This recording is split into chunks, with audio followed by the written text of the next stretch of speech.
नमस्कार दोस्तों, defence show में एक बार फिर से स्वागत है आप सभी का। काफ़ी समय बाद आप लोगों से इंटरेक्ट कर रहा हूँ। Feels good to be back. अभी आगे से रेगुलर अपडेट्स आपको देने की कोशिश हम लोग कर रहे हैं। आई एक्सपेक्ट कि पहले जैसा ही सपोर्ट आप लोग दिखाएंगे।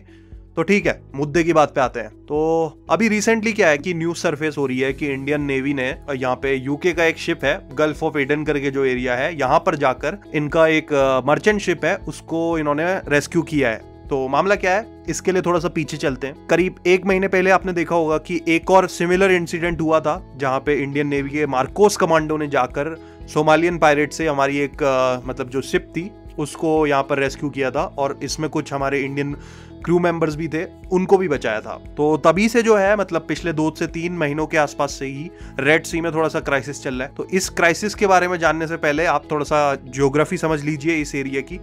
गल्फ ऑफ एडन जो है दोस्तों, ये मिडिल ईस्ट में पड़ता है, अरेबियन सी में। इसको रेड सी के आसपास का एरिया भी बोल सकते हो आप। तो ये वाला जो एरिया है इसको बोलते हैं गल्फ ऑफ एडन, और यहाँ पे पड़ता है यमन। और ये जो देश है दोस्तों, ये मिडिल ईस्ट का एरिया है, और ये one of the most important areas मतलब ट्रेड रूट्स में है दुनिया की। इसीलिए इसकी एक अपनी अलग से जियोपॉलिटिकल इंपॉर्टेंस भी है। और आपने जैसे बचपन में क्लासेस में भी पढ़ा होगा, जो सेज कनाल वाला एरिया है वो यहीं से होके निकलता है, और ये जो है ये सेज कनाल है, और इसके बीच का जो ये ओवरऑल एरिया है इसको आप गल्फ ऑफ एडन कहते हैं। कि ये जो देश है यमन करके जो देश है, अब यहाँ पे क्या है कि यहाँ पे ह्यूती रिबल्स करके जो एक ग्रुप है, इस देश के कुछ हिस्से पर इनका कब्जा है, और इसके साथ ही साथ साइमल्टेनियसली यमन की अपनी एक डेमोक्रेटिक सरकार भी है। और एक और ग्रुप है, मतलब टोटल कुल मिला के यहाँ पे यमन में जो है 3 मेन ग्रुप्स हैं जो सरकार पे अपना क्लेम करते हैं। मतलब मेन स्ट्रीम सरकार तो है ही, उसके अलावा भी 2 ग्रुप्स अलग से हैं। उसमें आप ह्यूती जो रिबल्स हैं इनको आप मिलिटेंट ग्रुप कह लो। इसको आप देख सकते हो अफगानिस्तान के तालिबान से कंपेयर करके, सिमिलर यहाँ पे काइंड ऑफ हिसाब किताब है इनका। ये जो रिबल्स हैं ये कंट्रोल चाहते हैं यमन का। तो अब यहाँ पे क्या है कि यमन को गार्ड करने के लिए, यमन में डेमोक्रेसी को गार्ड करने के लिए, जैसे अफगानिस्तान में जो यूएस की फोर्सेस थी वो लगी हुई थी और भी दुनिया भर के तामझाम थे, तो सिमिलरली यमन में भी यूएस और यूके की कुछ ट्रूप्स हैं। तो उनके अगेंस्ट यहाँ पे हूती रिबल्स जो हैं बहुत बड़ा एक मतलब रेजिस्टेंस चलाते हैं।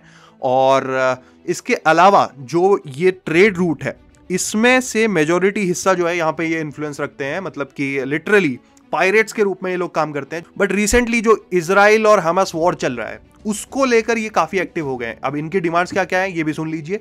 सबसे पहले तो ये चाहते हैं कि इनके कंट्री से यूएस और यूके की, इसके अलावा यूएन की भी कुछ फोर्सेस हैं, वो सारे ट्रूप्स वापस जाएं। और इसके अलावा ये इजराइल हमास वॉर में हमास का सपोर्ट करते हुए यहाँ पर इस तरह की घटनाओं को अंजाम देते हैं। और इनके जो मेन टारगेट बनते हैं वो यहाँ पे इजराइल, यूएस और यूके के शिप्स, ये 3-4 कंट्रीज हैं जिनके शिप्स को ये ज्यादातर टारगेट बनाते हैं। यूएस ये क्लेम करता रहा है हमेशा से कि ये जो ग्रुप है इसको ईरान बैक करता हुआ आया है, और ये काफी हद तक सच भी है। ईरान का काफी अच्छा खासा सपोर्ट इनको है। आई मीन लिटरली, मतलब ये जो ग्रुप है इसके पास मिसाइल लॉन्चर से लेकर इनके पास एंटी टैंक मिसाइल भी हैं, तो काफी मतलब इनको सपोर्ट है। और इसके साथ ही साथ अभी जो अटैक हुआ है रिसेंटली, उसके आप अगर विजुअल्स देखोगे आपको लिटरली मतलब प्राउड फील होगा। तो हुआ क्या, यहाँ पर एक यूके की प्राइवेट मर्चेंट शिप आ रही थी, ऑयल टैंकर था, उस पे ये जो है हूतियों ने अटैक कर दिया और उस पे मिसाइल लॉन्च करी। अब मिसाइल लॉन्च करी तो उसमें आग लग गई। अब आग लगने के बाद क्या हुआ, आग लगने के बाद क्या होता है, इन्होंने एक डिस्ट्रेस कॉल दी। अब डिस्ट्रेस कॉल क्या होती है, मतलब कभी भी ऐसे इमरजेंसी हो जाए, कोई भी मतलब शिप या तो डूबने लगे या फिर कोई अटैक हो जाए शिप पे या फिर ऐसे कोई इमरजेंसी हो,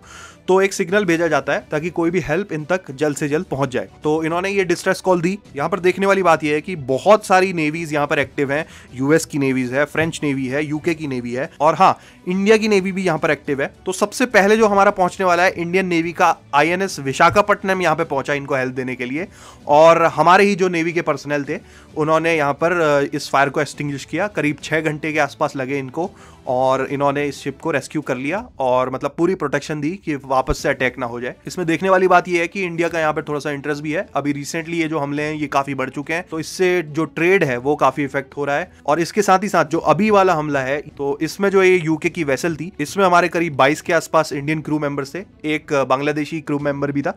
तो इन सबको रेस्क्यू किया है और लिटरली मतलब आउट ऑफ द वे जाकर हमने हेल्प करी है हमारी नेवी ने। ये जो शिप है इसके कैप्टन जो है उन्होंने थैंक भी किया है इंडियन नेवी का। उन्होंने बताया कि कैसे इंडियन नेवी ने आउट ऑफ द वे जाकर इनकी हेल्प करी है, बहुत अच्छी हेल्प करी है। मतलब इस शिप का जो कैप्टन है, कुछ कैप्टन रावत करके, उनका ये कहना है कि ये तो बिल्कुल होपलेस हो गए थे, लेकिन इंडियन नेवी ने, जैसी इंडियन नेवी आई तो इनको एक होप दिखा और उसके बाद इंडियन नेवी ने मार्वेलस जॉब की है, ट्रिमेंडस जॉब की है इनको रेस्क्यू करने में। और इसके साथ ही साथ इजराइल हमास वॉर के बाद जो ये रेड सी क्राइसिस ट्रिगर हुआ है, बेसिकली क्या है कि जो ये रेड सी वाला एरिया है, यहाँ पे जो ये हूती फोर्सेस हैं, ये ऑलमोस्ट एवरी शिप को अपना निशाना बना रही है। तो काफी मुश्किल हो रही है यहाँ पे मर्चेंट वेसल्स को पास होने में, जिससे कि ट्रेड में एक बहुत बड़ा इफेक्ट पड़ता है। और रिसेंटली आपने खबरें देखी होंगी कि यूएस की नेवी भी इन पे स्ट्राइक्स कर रही है। मतलब लिटरली यूएस के ड्रोन्स जो हैं वो रोज के रोज इन पे अटैक्स कर रहे हैं और रोज कुछ ना कुछ हेडलाइंस बन रही हैं, क्योंकि यूएस के कार्गो शिप्स को मेजरली इनसे बहुत ज्यादा खतरा हो गया है। और इसके साथ ही साथ यहाँ से जो है, यहाँ से दुनिया का मेजर ट्रेड चलता है। वाटर रूट से एशिया से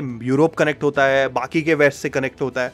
तो ये जो है ये मेन ट्रेड रूट है। तो इस पे अगर इस तरह की घटनाएं होती हैं तो इससे ट्रेड में बहुत ज्यादा इफेक्ट पड़ता है। यही देखते हुए चाइना और इंडिया भी प्रेशर बना रहे हैं ईरान पे कि इन हूती जो अटैक्स हैं इनको रोका जाए। और यहाँ पे आप आर्टिकल्स देख रहे हैं रूटर्स का, China presses Iran to rein in Houthi attacks in the Red Sea. China के ठीक ठाक रिलेशंस है ईरान के साथ और इंडिया के भी ठीक ठाक रिलेशंस हैं।